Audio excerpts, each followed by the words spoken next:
நார்வேயிலிருந்து சகோதரி செல்வராணி சுப்பிரமணியம் அவர்கள் நிகழ்ச்சியை தாங்கியிருக்கிறீர்கள். கர்த்தர் உங்களை ஆசீர்வதிப்பாராக.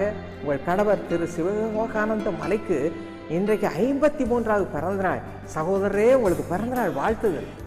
யோசுவா 3:7 நான் மோசையோடு இருந்தது போல உன்னோடும் இருக்கிறேன் என்பதை இஸ்ரவேலர் எல்லாரும் அறியும்படிக்கு இன்று அவர்கள் கண்களுக்கு முன்பாக உன்னை மேன்மைப்படுத்துவேன் என்றபடியே கர்த்தர் உங்களை ஆசீர்வதிப்பாராக. ஆண்டவரே, சகோதரர் அவர்களுடைய மனமாற்றத்திற்காக, அவருடைய வேலையில் ஆசீர்வாதத்திற்காக, அவருடைய சரீரத்தின் நல்ல சுகத்துக்காக உம்மை நோக்கி மன்றாடுகிறோம். அதோடு கூட அன்பு சகோதரி செல்வராணி அவர்களுக்கும் நல்ல சுகத்தை, அவருடைய கண்களை தெளிவான ஆசீர்வாதத்தை கொடுத்து அவருடைய பழைய வீடு விற்கப்படவும், புது வீடு வாங்கவும், மகள் திலாக்ஷினி படிப்பிலே 12th படிக்கிறாள், படிப்பிலே சிறந்து விளங்க, சுகத்தோடு ஆசீர்வாதமாக விளங்கவும் அருள் தாருங்கள் நல்ல தகப்பனே. ஆமென். இப்பொழுதும் சகோதரி இவாஞ்சலின் பால் தினகரன் அவர்கள் வழங்கிய இறை செய்தி மற்றும் பிரார்த்தனையில் கலந்து கொள்ளுங்கள். நீங்களும் இறைவன் இயேசுவின் மகிமையை காண்பீர்கள். இந்த நேரத்திலையும் சகலவித ஆசீர்வாதங்களையும் கொடுக்கிற தேவனை குறித்து நாம் தியானிக்க போகிறோம். இன்றைக்கு உங்களை சகல விதத்திலும் ஆசீர்வதிக்க போகிறார். இந்த நிகழ்ச்சியை பார்க்குற உங்களுக்கும் கர்த்தர் அதே ஆசீர்வாதத்தை வைத்திருக்கிறார். சகல விதத்திலும் முன்னாலேயும் பின்னாலேயும் சைட்லேயும் நம்மை சுற்றிலும் ஆசீர்வாதத்தை கொடுக்க அவர் வந்திருக்கிறார். இன்றைக்கு நாம் சந்தோஷமாக அவருடைய வார்த்தையை தியானிப்போம். பிரியமானவர்களே, இதைத்தான் யோபு சொல்லுகிறான். யோபு 42:2 கர்த்தர் சகலத்தையும் செய்ய வல்லவர். அவர் செய்ய நினைத்தது தடைபடாது. அவர் ஒன்று நினச்சிட்டாருன்னா அது செய்து முடிக்கிற வரைக்கும் விடவே மாட்டார். கர்த்தர் உங்களை நினைத்திருக்கிறார். இன்றைக்கு உங்களை நினைத்திருக்கிறார். நானும் சிறுமையும் எளிமையுமானவன், கர்த்தரோ என் மீது நினைவாக இருக்கிறான் என்று பக்தர் சொன்னது போல கர்த்தர் உங்கள் மீது நினைவாக இருக்கிறார். சகல பாக்கியத்தை கொடுக்கும்படியாக உங்கள் மீது நினைவாக இருக்கிறார். நீங்கள் என்னென்ன ஜெப விண்ணப்பத்தோடு வந்திருக்கிறீர்களோ அத்தனையும் கொடுக்கும்படியாக வந்திருக்கிறார். ஹல்லேலூயா. நம்ம முழு நம்பிக்கையோட ஆண்டவருக்கு நன்றி செலுத்துவோம். தாவீது அதைத்தான் அடிக்கடி சொல்லுவான். என்னுடைய ஆத்துமா தேவனையே நோக்கி நம்பி இருக்கிறது. எனக்கு சகாயம் கொடுக்கிறவர் அவர்தான். நான் நம்புகிறது அவராலே வரும் என்று சொல்லுகிறார். அதைத்தான் யோசேப்பும் சொன்னான். ஆதியாகமம் 50:20 பாருங்க. அதை வாசிக்க கேட்போமா? நீங்கள் எனக்கு தீமை செய்ய நினைத்தீர்கள், தேவனோ இப்பொழுது நடந்து வருகிறபடியே வெகு ஜனங்களை உயிரோடே காக்கும்படிக்கு அதை நன்மையாக முடிய பண்ணினார். ஆமென். நமக்கு தீமை செய்ய பிசாசு வரலாம், ஜனங்க வரலாம், நம்மை சுற்றி இருக்கிறவர்கள், நம் வீட்டாரே வரலாம். ஆனால் ஆண்டவர் அதை நன்மையாக மாற்றுகிறார். அன்றியும் அவருடைய தீர்மானத்தின்படி அழைக்கப்பட்டவர்களாய் தேவனிடத்தில் அன்பு கூறுகிறவர்களுக்கு என்ன நடக்கும்? சகலமும் நன்மைக்கு எதுவாக நடக்கிறது. ஹல்லேலூயா. அந்த தேவன் தான் நம் நடுவில் இன்றைக்கு இருக்கிறார். இன்றைக்கும் இந்த நாளிலையும் நீங்கள் ஆண்டவரை நேசிக்கிறபடினால் அவர் உங்களுக்கு சகலத்தையும் நன்மையாகவே மாற்றி கொடுப்பார். என்னுடைய வாழ்க்கையிலே ஆண்டவர் அதைத்தான் செய்தார். என்னுடைய தாய் தகப்பன் சகோதரனை இழந்த பொழுது, ஆசீர்வாதமே இல்லாத நிலைமையில் இருந்த பொழுது கர்த்தர் என்னை நிரப்பினார். பரிசுத்த ஆவியினால் நிரப்பினார். அழுது ஜெபித்த அந்த ஜெபத்தை அவர் கேட்டதை விட அவரே வந்து இறங்கினார். என் பிள்ளையை வந்து ஆசீர்வதிக்கட்டும், சகல விதத்திலையும் என் பிள்ளையை ஆசீர்வதிக்க வேண்டும் என்று இறங்கினார். அப்படி பரிசுத்த ஆவியை பெற்றுக்கொண்ட பொழுது, வல்லமை ஊழிய முகாமுக்கு நான் போன பொழுது அபிஷேகத்தை பெற்றுக்கொண்டேன். எனக்கு என்னமோ நிறைய பொக்கிஷம் கிடைச்ச மாதிரி ஒரு சந்தோஷம். அந்த கூட்டம்லாம் முடிஞ்ச பிறகு வீட்டுக்கு வந்தேன். ஒருத்தர் விடாமல் எல்லாத்தையும் சொன்னேன். நான் இப்போ அபிஷேகம் பெற்றுட்டேன் என்று சொன்னேன். அவ்வளோ சந்தோஷம். எங்களுடைய தகப்பனார் தினகரன் அவரிடத்துல வந்து சொன்ன பொழுது அவங்களுக்கு ஒரே சந்தோஷம். வா, நம்மெல்லாம் ஜெபம் பண்ணலாம், ஆண்டவருக்கு நன்றி செலுத்தலாம் என்று சொல்லி முழங்கால் படிட்டு ஜெபம் பண்ணின பொழுது கர்த்தர் அவர்களோடு கூட பேசினார். பேசி முடித்த பிறகு என்னிடத்துல சொன்னாங்க, ஆண்டவர் வந்து உன்னை ஆசீர்வதிக்கும் பொழுது உன் தலை மேலே நிறைய ஸ்டாராக பிரகாசிக்கிறத பார்த்தேன். ஹல்லேலூயா. உனக்கு ஆவியின் வரங்கள் எல்லாம் அப்படி கொடுத்துருக்கிறார். உன்னை அதிகமாக ஆண்டவர் விரும்புகிறார், உன்னை நேசிக்கிறார். நிறைய ஆசீர்வாதம் உன் மீது இறங்குறதை நான் பார்த்தேன் என்று சொன்னார். அன்றைக்கு கர்த்தர் சொன்ன அந்த வார்த்தை, அவர்கள் பார்த்த அந்த தரிசனம் இன்றைக்கு நிறைவேறுகிறது. ஹல்லேலூயா, பிரைஸ் தி லார்ட். அப்படிப்பட்ட உடைந்த பாத்திரமாகி என்னை ஆண்டவர் பயன்படுத்துவாரானால் உங்களை எவ்வளோ அதிகமாக பயன்படுத்துவார், எவ்வளோ அதிகமாக ஆசீர்வதிப்பார். இன்றைக்கி நான் என்னுடைய குடும்பத்திற்காக, என்னுடைய தேவைக்காக ஜெபிப்பதே கிடையாது. ஆண்டவர் அத்தனையும் சந்தித்திருக்கிறார். உங்களை போன்றவர்களுக்காக அழுது ஜெபிக்கிற அந்த ஊழியத்தை தான் ஆண்டவர் எனக்கு கொடுத்திருக்கிறார். எனக்கு அருமையானவர்களே, இப்படிப்பட்ட சகல விதமான ஆசீர்வாதங்களும் இன்றைக்கு உங்கள் மீது கட்டாயம் ஆண்டவர் செய்வார், கட்டாயம் ஆண்டவர் செய்வார். ஆண்டவரே என்னை நிரப்போன்னு கேளுங்க. நான் அதை தான் செஞ்சேன். எனக்கு ஒன்றும் இல்லாத நிலைமையில் இருந்த பொழுது ஆண்டவர்கிட்ட கேட்டேன், ஆண்டவரே எனக்கு இந்த உலகத்தில் எந்த ஆசீர்வாதமும் வேண்டாம், எதுவுமே எனக்கு வேண்டாம், நீர் என்னுடைய இருதயத்திற்குள் வந்து வாசம் பண்ணுனா போதும். நீர் வந்தால் எனக்கு எல்லா ஆசீர்வாதமும் தானாக வரும்.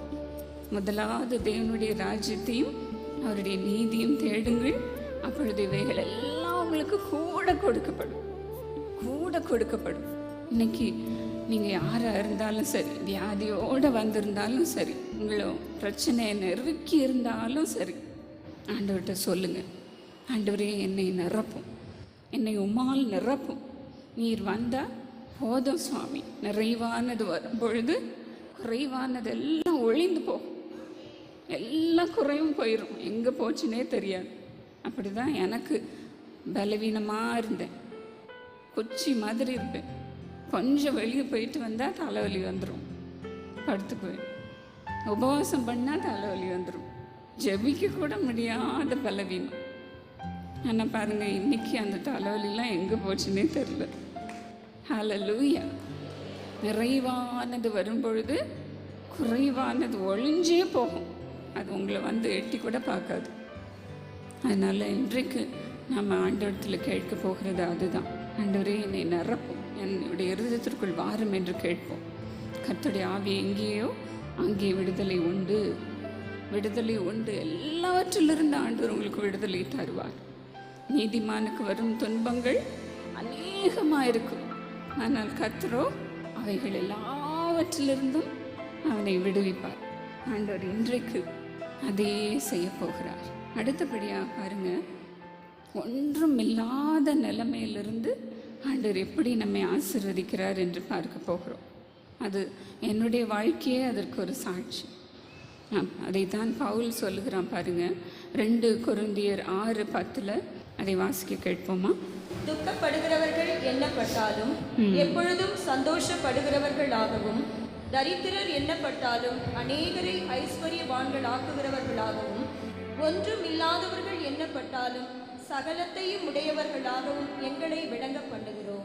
என்ன ஒரு வாழ்க்கை பாருங்க, துக்கம், எல்லாவற்றையும் இழந்த நிலைமை, ஆனாலும் எல்லாவற்றையும் ஆண்டவர் எங்களுக்கு கொடுத்திருக்கிறார் என்று சொல்லுகிறார். கர்த்தருடைய ஊழியத்தை செய்கிற பிள்ளைகளுக்கு வரும் பலன் அதுதான். மற்றவங்க நம்மளை பார்த்து சொல்லலாம், இவன் என்ன ஊழியம்னு போகிறான், ஒன்றும் இல்லாமல் இருக்கிறான் என்று சொல்லலாம். அவங்க கண்ணுக்கு அது அப்படி தான் தெரியும். ஆனால் ஆண்டவர் கர்த்தருடைய பிள்ளைகளை கனம் பண்ணுகிறவராக இருக்கிறார். ஒருவன் எனக்கு ஊழியம் செய்கிறவனானால் அவனை கர்த்தர் கனம் பண்ணுவார் என்று வேதம் சொல்லுகிறதே. அப்படித்தான் ஊழியக்காரனாகி இந்த பவுலுக்கு, அவனோடு இணைந்த அப்போஸ்தலர்களுக்கு கர்த்தர் செய்தார். ஒன்றுமில்லாதவர்கள் என்று சொல்லப்பட்டாலும் நாங்கள் கர்த்தரால் ஆசீர்வதிக்கப்பட்டிருக்கிறோம் என்று சொல்கிறான். அதைத்தான் லூக்கா 22:35 பார்க்கிறோம். இயேசுவானவரும் சீஷர்களெல்லாம் ஊழியம் செய்கிறதுக்கு எப்படி அனுப்புனார்? ஒரு பை, 2 சட்டை, ஒரு செருப்பு, ஒன்றையும் நீங்கள் எடுத்துகிட்டு போகக்கூடாது. கையில் தடியும் எடுத்துகிட்டு போகக்கூடாது. கையை வீசிட்டு தான் போகணும் என்று சொன்னார். ஒன்றுமே இல்லாமல் ஊழியம் செய்ய போனாங்க. அப்படி தான் பேதுரு ஆண்டவரத்தில் கேட்டான். மத்தேயு 19:27, ஆண்டவரே, நாங்கள் உமக்காக எல்லாவற்றையும் விட்டு விட்டு வந்தோமே, எங்களுக்கு என்ன கிடைக்கும்? என்ன கிடைக்கும் சாமி? எல்லாத்தையும் விட்டுட்டோமே, எங்களுக்கு என்ன தருவீர் என்று சொன்ன பொழுது ஆண்டவர் சொன்னார், சீஷர்களாகி உங்களுக்கு 12 சிங்காசனங்களை கொடுப்பேன். அதில் உட்காந்து நீங்கள் மறு ஜென்மத்தில் ஜனங்களை அரசு ஆளுகிறவர்களாக இருப்பீர்கள் என்று சொல்லுகிறார். எனக்கு அருமையானவர்களே, அதோடு கூட ஒரு சகோதரனையாவது, ஒரு வீட்டையாவது, ஒரு சகோதரியாவது, தாயாவது தகப்பனையாவது விட்டவன் எவனோ அவனை 100 இந்த உலகத்தில் ஆசீர்வதிப்பேன், நித்திய ஜீவனையும் கொடுப்பேன் என்று சொல்லுகிறார். இப்படிப்பட்ட ஆசீர்வாதத்தை நீங்கள் பெற்றுக்கொள்ள வேண்டாமா? ஆண்டவர் நம்மை ஆசீர்வதிக்க எல்லாவற்றையும் நாமே வைத்து கொள்ளுகிறோமா? இல்லை பிரியமானவர்களே, ஆண்டவருக்காக எல்லாவற்றையும் விட்டு விடுவோம்னா எல்லாத்தையும் கொடுத்துறதில்லை. அதில் இருக்கிற ஆசையை விட்டு விடுவோம். உலகத்தின் காரியங்களில் இருக்கிற ஆசையை விட்டு விடுவோம். கர்த்தருக்காகவே முழு நேரம் உழைப்பதற்காக நம்மையே அவருக்காக ஒப்பு கொடுப்போம். இதைத்தான் பவுல் சொல்லுகிறான் பிலிப்பியர் 3:7-11. கர்த்தருக்காக எல்லாவற்றையும் நஷ்டமாக, குப்பையாக நான் விட்டுவிட்டேன் என்று சொல்லுகிறான்.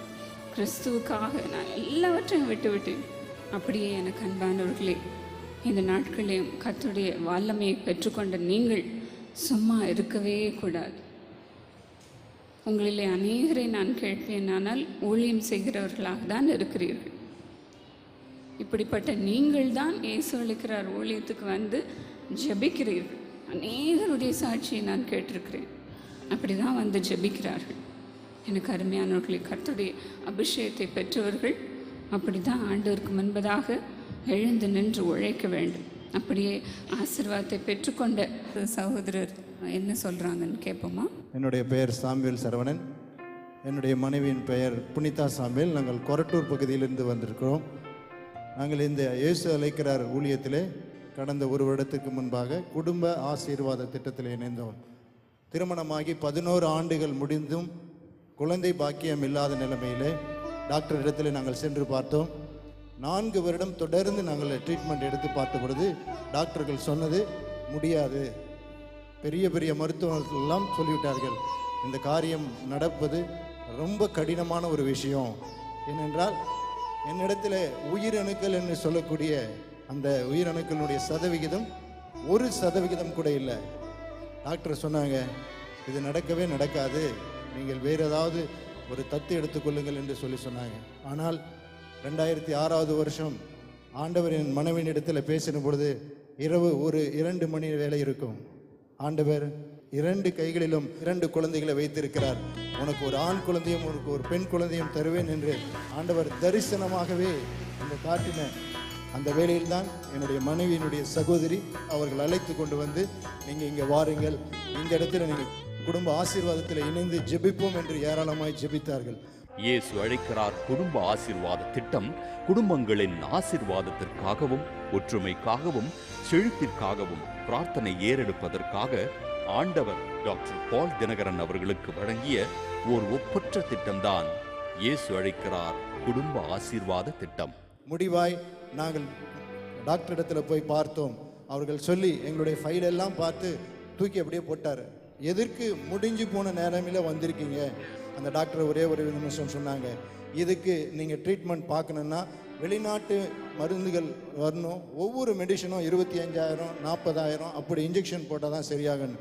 இருந்தாலும் நான் கடைசியாக முயற்சி செய்து பார்க்கிறேன் என்று சொன்னார்கள். அப்பொழுதுதான் எங்களுக்காக ஜெபித்த இந்த குடும்ப ஆசீர்வாதத்திலும் ஏராளமான பேர் கண்ணீரோடு கூட ஜெபித்தார்கள். நாங்களும் ஆண்டவரிடத்திலே முழங்கால் படியிட்டு ஜெபித்தோம். ஆண்டவரே, எங்களுக்கு ஏதாகிலும் நீர் செய்ய வேண்டும், உம்முடைய நாமம் மகிமைக்காக. அப்பொழுதுதான் எங்களுக்கு ஆண்டவர் சொன்ன வார்த்தை, என்னுடைய நாமத்துக்கு மகிமைக்காக தான் நான் உங்களை இப்படியாய் நடத்தி கொண்டு வந்திருக்கிறேன் இப்படி என்று சொல்லி ஆண்டவர் என்னுடைய மனைவியை கர்ப்பிணியாக மாற்றினார்.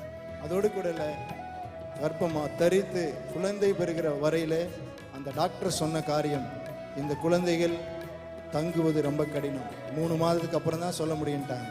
அப்புறம் 5வது மாதத்துக்கு அப்புறம் தான் சொல்ல முடியுன்ட்டாங்க. அதுக்கப்புறம் பிறக்கும் பொழுது எப்படி இருக்குமோ என்னன்னு தெரியாதுன்ட்டாங்க. ஆரம்பம் முதல் கடைசி வரையிலும் இப்படிப்பட்ட ஒரு பாடுகளுக்குள். ஆனால் ஆண்டவர் இன்றைக்கு மிக அழகான ஒரு ஆண் குழந்தையும் ஒரு பெண் குழந்தையும் அவர் எப்படி சொன்னாரோ அப்படியே ஆரோக்கியத்தோடு கூட எங்களுக்கு கொடுத்திருக்கிறார். டாக்டர்களே அதிசயப்படம் பண்ண முடியாய் டாக்டர் எழுந்து நீங்கள் நம்பின இயேசு பெரியவர் என்று சொன்னார். அநேக ஆசீர்வாதங்களினாலே ஆண்டவர் இன்றைக்கும் நம் மத்தியிலே உயிரோடு கூட இருக்கிற தெய்வம் என்கிறதை எங்களுக்கு விளங்க செய்தபடினாலே தேவனாகிய கர்த்தருக்கு நன்றி சொல்லுகிறேன். நன்றி, வணக்கம். ஹல்லேலூயா. அவர்கள் குடும்ப ஆசீர்வாத திட்டத்தில் இணைந்த பொழுது, இங்கு வந்து அவர்கள் ஜெப கோபுரத்திலே ஜெபித்த பொழுது இந்த ஆசீர்வாதத்தை ஆண்டவர் கொடுத்திருக்கிறார்.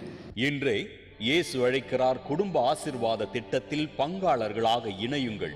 இத்திட்டத்தில் சேரும் பங்காளரின் குடும்பத்தில் அன்பு மலர, தெய்வீக சந்தோஷம் சமாதானம் பெருக, வாழ்வு செழிக்க இயேசு அழைக்கிறார் ஜெபகோபுரத்தில் விசேஷ பிரார்த்தனைகள் ஏறெடுக்கப்படுகின்றன. மட்டுமல்ல, டாக்டர் பால் தினகரன் மற்றும் குடும்பத்தினர் பிரார்த்தனை ஏறெடுப்பார்கள். இன்றே இயேசு அழைக்கிறார் குடும்ப ஆசீர்வாத திட்டத்தில் இணைய விரும்புகிறவர்கள் உங்கள் செல்போனில் இருந்து FBP என்று டைப் செய்து உங்கள் பெயரோடு சேர்த்து 9094099977 என்ற எண்ணிற்கு SMS அனுப்பினால் இயேசு அழைக்கிறார் குடும்ப ஆசீர்வாத திட்டத்தில் இணைவதற்கான படிவமும் முழு விவரங்களும் உங்களை வந்தடையும்.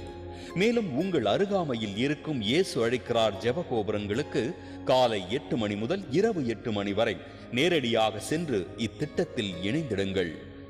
மேலும் இயேசு அழைக்கிறார் மாதாந்திர பத்திரிகையில் இந்த குடும்ப ஆசீர்வாத திட்டத்தை குறித்த முழு விவரங்கள் அடங்கிய படிவத்தை பூர்த்தி செய்து உங்கள் நன்கொடைகளோடு சேர்த்து நீங்கள் அனுப்ப வேண்டிய முகவரி எண் 72 ராஜாஜி சாலை, பாரிமுனை, பீச் ஸ்டேஷன் எதிரே, சென்னை 1. தொடர்ந்து இயேசு அழைக்கிறார் குடும்ப ஆசீர்வாத திட்டத்திற்கென நன்கொடை அனுப்ப விரும்புவோர் ஜீசஸ் கால்ஸ் என்ற பெயரில் செக், டிராஃப்ட் மற்றும் மணி ஆர்டர்கள் மூலமாக அனுப்பலாம். Credit card, debit card, net banking உதவியோடு எங்கள் வெப்சைட்டிலும் பாதுகாப்பான முறையில் நீங்கள் நன்கொடைகளை அனுப்ப வசதிகள் செய்யப்பட்டுள்ளது. எங்கள் வெப்சைட் முகவரி www.jesuscalls.org. இயேசு அழைக்கிறார் குடும்ப ஆசீர்வாத திட்டம். உங்கள் குடும்பம் இறைவனின் கரங்களில். கர்த்தர் எவ்வளவு நல்லவர் பாருங்கள். இதே அற்புதத்தை குழந்தை இல்லாத சகோதரிகளாகிய உங்களுக்கு இன்றைக்கு தருவார். இன்றைக்கு அந்த ஆசீர்வாதத்தை தருவார். ஒரு பிள்ளை இல்லை, 2 பிள்ளை ஆண்டவர் கொடுக்கணும். ஹல்லேலூயா. இப்பொழுதும் நான் அதற்காக விசேஷமாக ஜெபிக்க போகிறேன். ஆண்டவரே, இந்த டிவி நிகழ்ச்சியை பார்க்கிற ஒவ்வொரு அப்படிப்பட்ட சகோதரிகளையும், ஆண்டவரே, அப்படிப்பட்ட தம்பதியரையும், நீங்கள் வந்திருக்கிற தம்பதியரையும் ஆசீர்வதியும் சுவாமி, ஆசீர்வதியும்ப்பா. யோபுவினுடைய முன் நிலைமையை காட்டிலும் பின் நிலைமையை 2 மடங்கு 2 தனியாக ஆசீர்வதித்தீர் சுவாமி. அதுபோல ஒரு பிள்ளைகளை ஆசீர்வதியோப்பா, ஆசீர்வதியும் சுவாமி. அவர்கள் எத்தனை வருஷங்கள் காத்திருந்தாலும் இன்றைக்கு இந்த 2 மடங்கு ஆசீர்வாதம் அவர்கள் மீது இறங்குவதாக, இறங்குவதாக, இறங்குவதாக. அவர்கள் அவமானப்பட்டதற்கு சரியாக இந்த பிள்ளைகளை மகிழ்ச்சியாக்கும் சுவாமி. அவர்களை கள்ளி கூற பண்ணுவீராக. அவர்கள் ஒரு குழந்தையை சுமக்கட்டும் சுவாமி, சுமக்கட்டும்ப்பா. இந்த நேரத்தில் இப்படி அற்புத வல்லமை இறங்குவதாக, இறங்குவதாக, இறங்குவதாக. உம்முடைய நாமத்தை அவர்கள் உயர்த்தி பிடிக்கும்படியாக அவர்களை ஆசீர்வதியும் சுவாமி. இந்த நேரத்தில் அவர்களை ஆசீர்வதியும்ப்பா, ஆசீர்வதியும். வாக்கியத்தை இப்பொழுது நீர் கொடுக்கிறதற்காக உமக்கு ஸ்தோத்திரம். இயேசுவின் நாமத்தில் பிதாவே, ஆமென். இந்த குட்டியும் ஆமேன்னு சொல்லிடுச்சு. எனக்கு அன்பானவர்களே, இப்படிப்பட்ட ஆசீர்வாதங்களை பெற்றுக்கொண்ட நீங்கள் அப்படி இருப்பீர்களானால் ஆண்டவருக்காக உற்சாகமாக கொடுப்பதற்காக முன் வாருங்கள். கர்த்தர் என்னை ஆசீர்வதித்த பொழுது அப்படித்தான் நான் செய்தேன். ஆண்டவரே, நான் ஒன்றுமில்லாத நிலைமையில் இருந்தேன், பலவீனமாக இருந்தேன். ஆனால் என்னை எப்படியாக ஆசீர்வதித்திருக்கிறேன். என்னையே உமக்கு ஜீவ பலியாக ஒப்பு கொடுக்குறேன் சுவாமி, ஒப்பு கொடுக்குறேன் சுவாமி. எனக்கு இந்த உலகத்தில் எந்த ஆசீர்வாதமும் வேண்டாம். நான் உமக்காக இன்னும் ஊழியம் செய்வதற்கு உடைய வரங்களை இன்னும் அதிகமாக தாரும் என்று தான் ஆண்டவரிடத்தில் கேட்டு ஜெபித்து வருகிறேன். கர்த்தர் அப்படியே ஆசீர்வதித்து வருகிறார். அநேக 1000 கோடிக்கணக்கான மக்களுக்கு ஆசீர்வாதமாக பயன்படுத்தி வருகிறார். சமீபத்திலே குஜராத்திலே அத்தனை லட்சக்கணக்கான மக்கள் முன்பதாக ஆண்டவர் என்னை ஒரு பெண்ணை நிறுத்தியிருக்கிறார். அங்கு நான் வெறுமையாக போய் நிற்கவில்லை, ஆண்டவரோடு போனேன். பரிசுத்த ஆவியானவர் அந்த இடத்தை அளவில்லாமல் நிரப்பினார், அந்த ஜனங்களை அளவில்லாமல் நிரப்பினார். அதில் நீங்கள்லாம் பார்த்துருப்பீங்கன்னு நினைக்கிறேன். அதே போல் கர்த்தருக்காக நாம் எழும்பி பிரகாசிப்போம். இப்பொழுதும் கண்களை மூடி ஜெபிப்போமா? ஸ்தோத்திரம் அப்பா, நீர் கொடுத்த இந்த நல் வார்த்தைகளுக்காக உமக்கு நன்றி செலுத்துகிறோம் சுவாமி. ஆண்டவரே, உமக்கே எல்லா மகிமையும் கனத்தையும் இப்பொழுது செலுத்துகிறோம் அப்பா. எல்லா விதத்திலும் நீர் எங்களை ஆசீர்வதிக்கிற எங்கள் தேவனப்பா, எங்கள் பிதா, எங்கள் நித்திய பிதாவாக நீர் இருக்கிறீர் சுவாமி. உமக்கு ஸ்தோத்திரம், உமக்கு ஸ்தோத்திரம் அப்பா. ஒவ்வொருவரையும் அதிசய கரத்தை வைத்து ஆசீர்வதிக்கிறதற்காக உமக்கு ஸ்தோத்திரம், உமக்கு ஸ்தோத்திரம். கர்த்தருடைய மகிமை இப்பொழுது இறங்குகிறது, இறங்குகிறது. மகிமையும் கனத்தையும் வல்லமையும் உடைய தேவன் நம் நடுவில் இருக்கிறார். ஹல்லேலூயா, ஸ்தோத்திரம் அப்பா. நல்ல ஆண்டவருக்கு ஸ்தோத்திரம் செலுத்துவோம். தடைகளை நீக்குகிறவர் உங்களுக்கு முன்பாக கடந்து போகிறார். ஹல்லேலூயா. சகல வியாதியையும் குணமாக்குகிற தேவன் நீர் எங்கள் நடுவில் இருக்கிறீர். இப்பொழுது விடுதலையை பெற்றுக்கொள்ளுங்கள், சுகத்தை பெற்றுக்கொள்ளுங்கள். Thank you Jesus. நன்றி அப்பா, நன்றி சுவாமி. விடுதலை, விடுதலை, விடுதலை, விடுதலை. எல்லா வியாதியும் தொலைந்து போகட்டும், ஒழிந்து போகட்டும். நிறைவானது வரும்பொழுது குறைவான எல்லா வியாதியும் பலவீனமும் துன்பங்களும் கஷ்டங்களும் ஓடி போகட்டும். ஹல்லேலூயா. இங்கே இருக்கக்கூடாது, ஒருவருடைய சரீரத்திலேயாவது இருக்கக்கூடாது சுவாமி. விடுவியும் அப்பா, சுகத்தை தாரும் சுவாமி, சுகமாக்கும் அப்பா, சுகமாக்கும் சுவாமி, சுகமாக்கும் அப்பா. சகல வியாதிகளையும் நீர் தொட்டு சுகமாக்கினீர் சுவாமி. இந்த பிள்ளைகளை சுகமாக்கும் அப்பா, சுகமாக்கும் சுவாமி. இப்படி ஆணி பாய்ந்த கரம் இறங்கட்டும், இப்படி வல்லமை உள்ள கரம் இறங்கட்டும் சுவாமி, இறங்கட்டும் அப்பா, இறங்கட்டும். எல்லா வியாதியும் தொலையட்டும், தொலையட்டும், தொலையட்டும் இயேசுவின் நாமத்தினாலே. எல்லா புண்களும் காய்ந்து போகட்டும், எல்லா இருதயமும் சுகமாகட்டும், எல்லா லிவரும் சுகமாகட்டும், தொண்டையில் இருக்கிற எல்லா கட்டிகளும் சுகமாகட்டும் சுவாமி. தொடுமப்பா, தொடும் சுவாமி. மகள் வேதனை இப்பொழுது நீங்கட்டும் அப்பா, நீங்கட்டும் சுவாமி. எல்லா சண்டையும் இப்பொழுது விலகி போகட்டும். ஹல்லேலூயா. ஒரு பில்லி சூனியமும் உங்களுக்கு விரோதமாக எழும்ப முடியாது, முடியாது. இயேசுவின் நாமத்தினால் எல்லா பில்லி சூனியங்களையும் முறித்து போடுவீராக. எல்லா கட்டுகளையும் இயேசுவின் நாமத்தினாலே கட்டி நான் நரகத்திற்கு தூக்கி எறிகிறேன். எல்லா மந்திர சக்திகளையும் கட்டி நரகத்திற்கு தூக்கி எறிகிறேன். எல்லா பொல்லாத பிசாசுகளையும் தூக்கி நரகத்திற்கு எறிகிறேன். எல்லா பிசாசுகளும் ஒழியட்டும், ஒழியட்டும், ஒழியட்டும். இந்த நிகழ்ச்சியை பார்க்கிற ஒவ்வொருவரையும் விடுதலையாக்கும் சுவாமி. கணவன் மனைவிக்குள்ளே ஒற்றுமையை கொடுப்பீராக. ஒற்றுமை வரட்டும், குடும்பங்களுக்குள் ஒற்றுமை வரட்டும் சுவாமி. 2 மடங்கு என்னை ஆசீர்வதித்திருக்கிறார் என்று சொல்லட்டும், சொல்லட்டும் சுவாமி, சொல்லட்டும். கடனெல்லாம் மறையட்டும் சுவாமி. கடனே இருக்கக்கூடாது சுவாமி. இனிமே அவங்க கடனே வாங்கக்கூடாதப்பா, வாங்கக்கூடாது. தற்கொலை முடிவுக்கு வந்திருக்கிற உங்களை கர்த்தர் இன்றைக்கு ஆசீர்வதித்திருக்கிறார். இன்றைக்கு ஆசீர்வதித்திருக்கிறார். சந்தோஷமா வீட்டுக்கு போங்க. கர்த்தருடைய ஆசீர்வாதத்தை காண்பீர்கள். கர்த்தர் செய்யும் அதிசயங்களை காண்பீர்கள். ஹல்லேலூயா. நன்றி அப்பா, நன்றி சுவாமி. வாழ்க்கைக்கே வழி இல்லாமல் வந்த உங்களை கர்த்தர் இன்றைக்கு ஆசீர்வதித்திருக்கிறார். அதை நம்புங்கள் பிரியமானவர்களே. இந்த ஆசீர்வாதங்களை சுமந்து கொண்டு புறப்பட்டு போங்கள். இயேசுவின் நாமத்தில் பிதாவே, ஆமென். Are you shy and lonely? Are you burdened with hard times in life? Are you timid? He Carried Me, a book written by Sister Evangeline Paul Dinagaran, will help you out. Sister Evangeline tells about her life and her testimony in this book. Get a copy from Jesus Calls Bookstalls for a donation of ₹75 only, or text PRD and your name to 90940 99977 to order a copy of the book, or order through our website www.jesuscalls.org, or you can send your donation by check or money order to Jesus Calls 72 Rajaji Salai, Chennai 600001. He Carried Me will lead you from timidity to glory. பெங்களூரிலிருந்து சகோதரி மஞ்சுளா தேவராஜ் அவர்கள் இந்த நிகழ்ச்சியை தாங்கி இருக்கிறீர்கள். உங்களுக்கு எங்கள் நன்றி. இன்று திருமணத்தில் இணைய போகும் அன்பு மகன் பிரபு ஸ்டான்லி மற்றும் மர்சி ஜெனிஃபர் இவர்களுக்கு எங்கள் அன்பின் வாழ்த்துக்கள்.